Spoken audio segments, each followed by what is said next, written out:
O le avano o maua ma le sunga ia Alfred Ngaro, list MP for National for Te Atatu. O ia foi o le National Spokesperson for Pacific People, Children, Community and Voluntary Sector and Disability. Alfred Ngaro, kia ora talofa lava, and thanks for making your time available to talk to us on Radio Samoa. Talofa lava and kia ora to all our Radio Samoa listeners. Alfred, first question.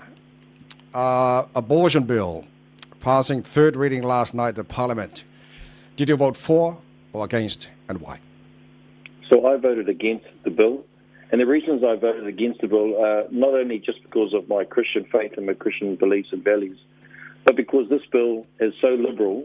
It's meant that not only has it opened the doorway, there's always been abortion up to birth, but our current law, our previous law, meant that up to 20 weeks, you had to have a medical condition. What they've done now is that they've pretty much up to 20 weeks, it's open. A woman could just say, look, I need to have an abortion. And look, that's her right to choose. But then after 20 weeks, this is the real concern. There's no discretion around the fact of sex, gender, or even disability. So, that's what concerns us. It's unsafe. It's very liberal.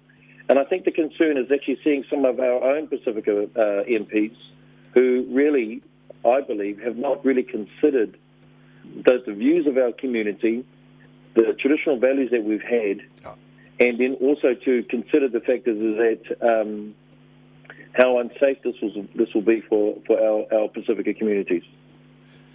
All right, so let's look at traditional values and Christian value. For you as a Christian, how does this bill affect your Christian values? Well, my Christian values is that, God honors the fact of it's the beginning of life and the end of life. The unborn child.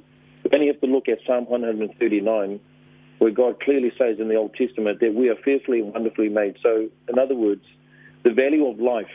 And for us, a child is a child at conception. Once the child has been conceived and it is actually a fetus in the womb, we believe it is a human being and it should be honored and cherished.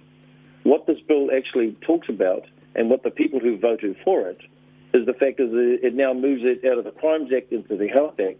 In other words, the status and the acknowledgement of the unborn child has been changed.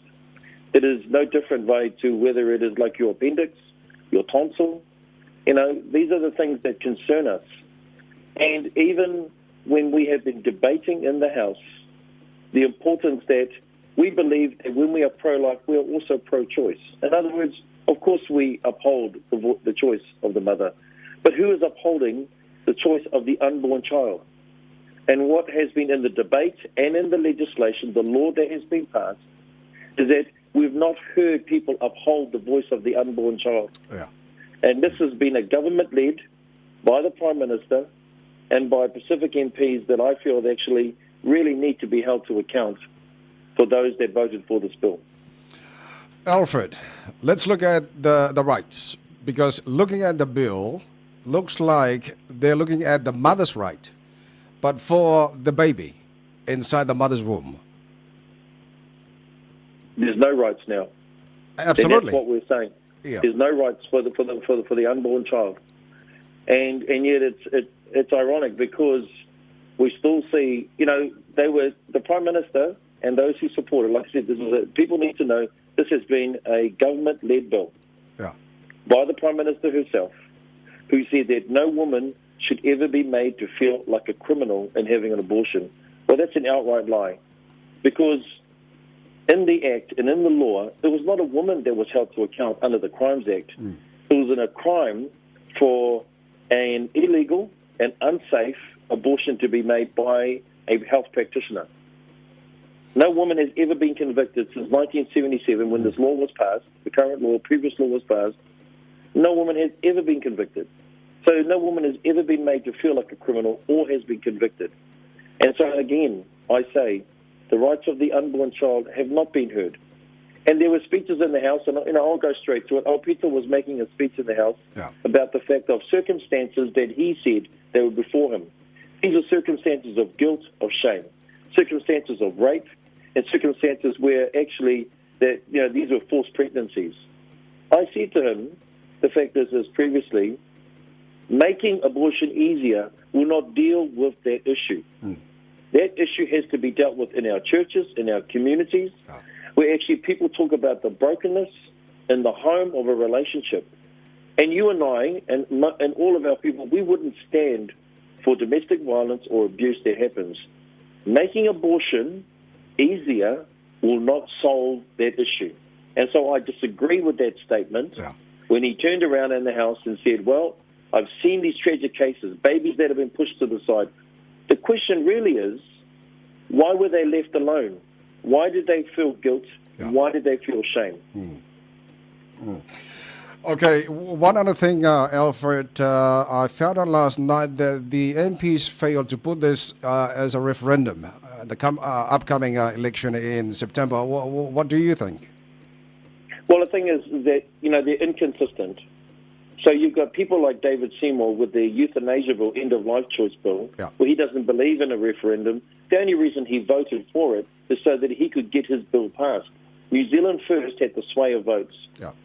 Now, 2 nights ago, I challenged the New Zealand First in the House because they said that referendum is what the choice. So they block vote as a whole caucus of 9 MPs. And then when it came to the factors, I said to them, so if you don't get your way with a referendum, will you block vote the other way? No. So there's inconsistency. I believe that there's a time for a referendum and there's a time not. But in this case, if they're going to have a referendum on euthanasia, they're going to have a referendum on legalizing marijuana in our country. Why then should they not have let the referendum be so that people can choose? Yeah, exactly. Okay, apart from the abortion bill, Alfred, do you think the government is doing enough for every New Zealanders as we're going through the coronavirus pandemic? My biggest concern, Vai, and to our Pacific community, and especially to our Samoan community that are listening right now, last week we had a meeting with the Minister of Health, David Clark, and with the Director General of Health, Ashley Bloomfield. One of the questions that was asked was that, what are they going to do for Pacifica Festival? And their response was that, well, it's up to the organisers.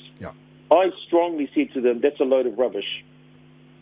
I said, because the fact last year, when there was an imminent threat of terrorism, you shut the Pacifica down and the Polyfest. And now, we know this is a threat because our culture and our people is that we greet each other with hugs and kisses and we're close in our contact. Surely you should do something about it. They said they didn't know yet, and they're going to wait for the organisers. Well, I have to tell you, Vi, that's not good enough.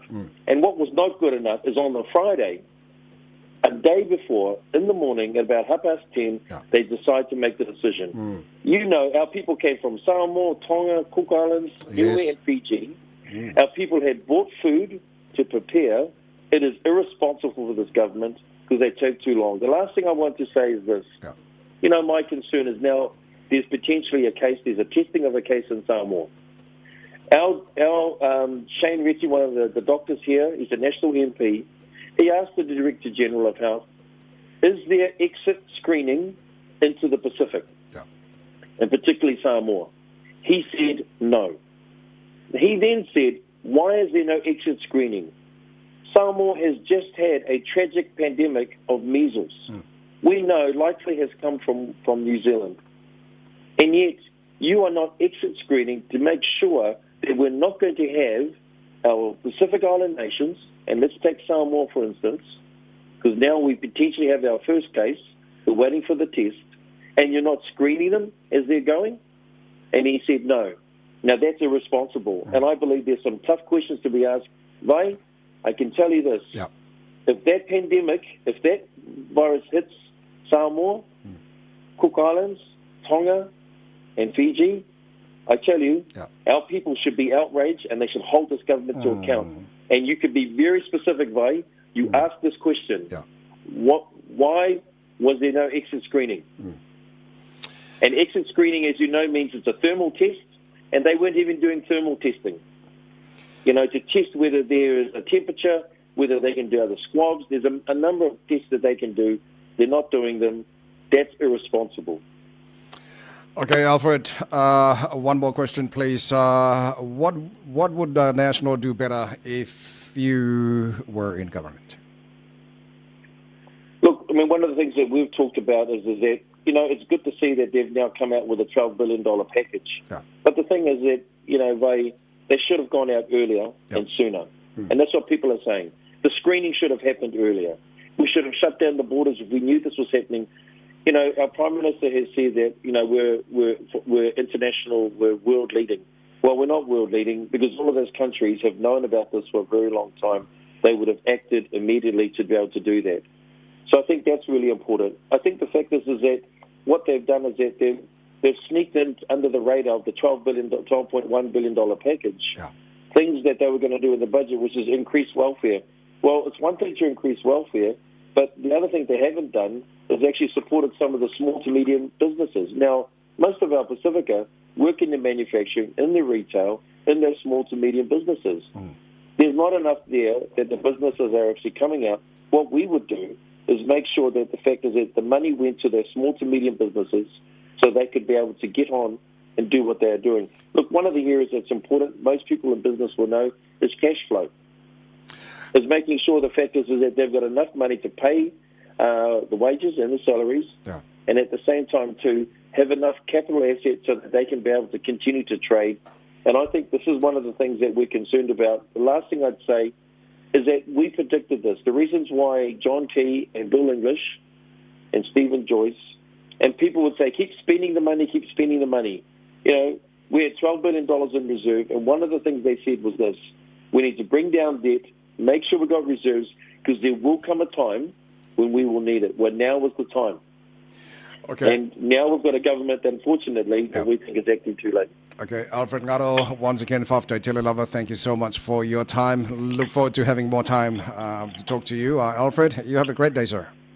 Thank you very much. Whawhaftai Lava. Le sunga le li whaipule list MP National, Alfred Ngaro.